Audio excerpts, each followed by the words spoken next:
दोस्तों, जिंदगी में कुछ हादसे, कुछ बातें, कुछ किस्से ऐसे होते हैं जिन पर हमारा यकीन करना नामुमकिन हो जाता है। हमें समझ नहीं आता कि ये हुआ कैसे, मतलब ये हो कैसे सकता है। डेस्टिनी ऐसे ऐसे खेल दिखाती है जिसे इंसान सोच नहीं पाता है कि सामने वाले इंसान के ख्वाब में या उसको ऐसा महसूस हो सकता है कि ऐसा कुछ होने वाला है।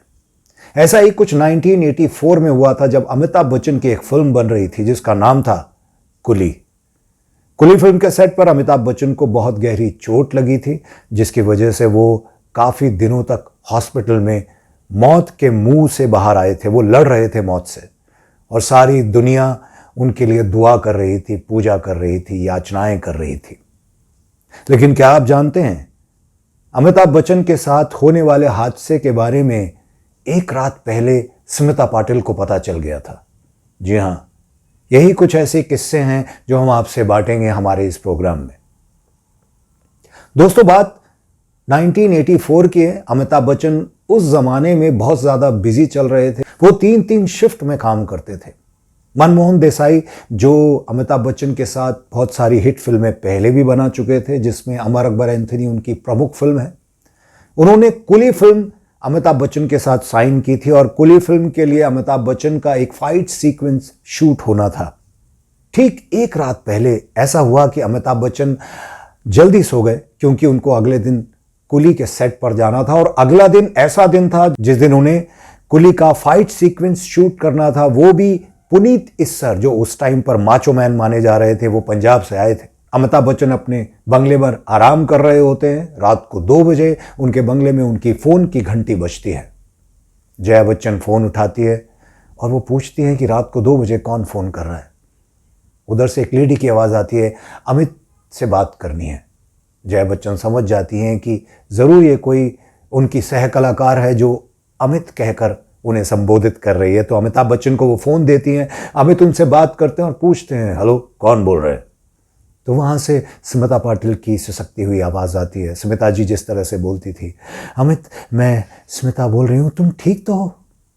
अमिताभ बच्चन घड़ी की तरफ देखते हैं और बोलते हैं, हाँ, कौन बोल रहा है? तो बोलती है, मैं स्मिता बोल रही हूँ, तुम ठीक तो हो? अमिताभ बच्चन थोड़ा चुप हो जाते हैं और घड़ी की तरफ देखते हुए बोलते हैं, स्मिता जी, रात के 2 बज रहे हैं, मुझे भी कल जल्दी शूट पे जाना है, मैं बिल्कुल ठीक हूँ, लेकिन एक बात बताएं, आप ऐसा क्यों कह रही हैं, क्यों पूछ रही हैं? स्मिता पाटिल कहती हैं कि नहीं, बस मैंने एक सपना देखा, मुझे उस सपने में नजर आया कि तुम ठीक नहीं हो। मुझे चिंता हुई, मुझे आभास हुआ कि मैं पूछूं, अमित, तुम बिल्कुल ठीक हो ना? यह कहकर अमिताभ बच्चन उनसे कहते हैं कि आप आराम करें, मैं बिल्कुल ठीक हूं, मैं सुबह जल्दी मुझे शूट के लिए निकलना है, फिर आपसे आराम से बात करते हैं। अगले दिन अमिताभ बच्चन रोजमर्रा की तरह अपनी शूटिंग पर निकलते हैं। कुली के सेट पर उस दिन उन्हें फाइट सीक्वेंस शूट करना है। उनके सामने पुनीत इस्सर हैं। मनमोहन देसाई कट बोलते हैं। पुनीत इस्सर उस टाइम पर माचो मैन थे, फिल्म इंडस्ट्री के तगड़े, पंजाब से आए हुए, और उनकी बॉडी भी बहुत अच्छी थी और वो पहलवान जैसे आदमी थे।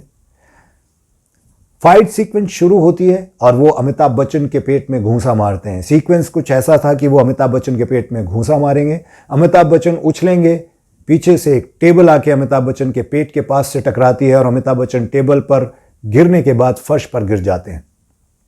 डायरेक्टर ने एक्शन बोला, अमिताभ बच्चन के पेट में पुनीत इस्सर ने घूंसा मारा, लेकिन वो घूंसा इतनी जोर से लगा कि अमिताभ बच्चन हिल नहीं पाए।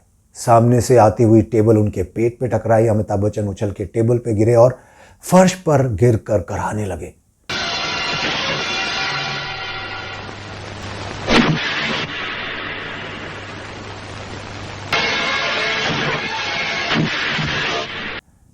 थोड़ी देर तक तो समझ नहीं आया, लेकिन बाद में यूनिट के लोग समझ गए कि अमित जी दर्द से करा रहे हैं, उन्हें चोट लगी है। इमीडिएटली उन्हें स्ट्रेचर पर लिटाया गया और अस्पताल ले जाया गया। वहां से उनकी फैमिली को फोन किया गया। बाद में पता चला कि अमित जी की हालत इतनी गंभीर है कि कुछ मालूम नहीं है कि वो बचेंगे कि नहीं बचेंगे। कोई भी मंदिर, मस्जिद, गुरुद्वारा, गिरजाघर ऐसा नहीं बचा था जहां पर लोग उनके लिए पूजा नहीं कर रहे थे, दुआ नहीं कर रहे थे, याचनाएं नहीं मांग रहे थे और ऊपर वाले से दुआ कर रहे थे कि प्लीज अमिताभ बच्चन को बचा लीजिए, हमारे सुपरस्टार को बचा लीजिए। और उस वक्त जया बच्चन को स्मिता पाटिल का वो फ़ोन याद आया जब उन्होंने वो फ़ोन किया था कि अमित तुम ठीक हो या नहीं। जया बच्चन समझ नहीं पाई कि ये कुदरत का करिश्मा था, ऊपर वाले का इशारा था या क्या था। तभी तो कहते हैं दोस्तों, कुछ बातें ऐसी होती हैं जिन पर यकीन करना मुश्किल होता है, लेकिन होता है कोई ऐसी शक्ति है जो आपको पहले से मैसेज देती है। अमित जी ठीक होकर हमारे बीच आए, आज वो बहुत अच्छा काम कर रहे हैं। हमारी दुआ है कि वो आगे भी बिल्कुल सही सलामती के साथ लोगों के बीच रहें और लोगों का मनोरंजन करते रहें। बाद में स्मिता जी की हमेशा जया बच्चन और अमिताभ बच्चन से क्योंकि उन्होंने फिल्में उनके साथ बहुत कम की थी, दूरी भी कम हो गई थी, वो स्मिता पाटिल को बहुत मानती थी। और ऐसा होता भी होगा कि कई बार वो उनसे पूछती होंगी कि अगर आपको कोई भी ख्वाब, कोई भी ऐसा आभास हो तो प्लीज़ प्लीज़ प्लीज़ हमें फ़ोन करके ज़रूर बताइएगा। बहुत सारी यादें हैं, बहुत सारी बातें हैं ऐसे ही जो बॉलीवुड की चलती रहती हैं, होती रहती हैं। हम आपसे वो बांटते रहेंगे। बने रहिए हमारे साथ, हमारे प्रोग्राम बॉलीवुड स्टोरीज़।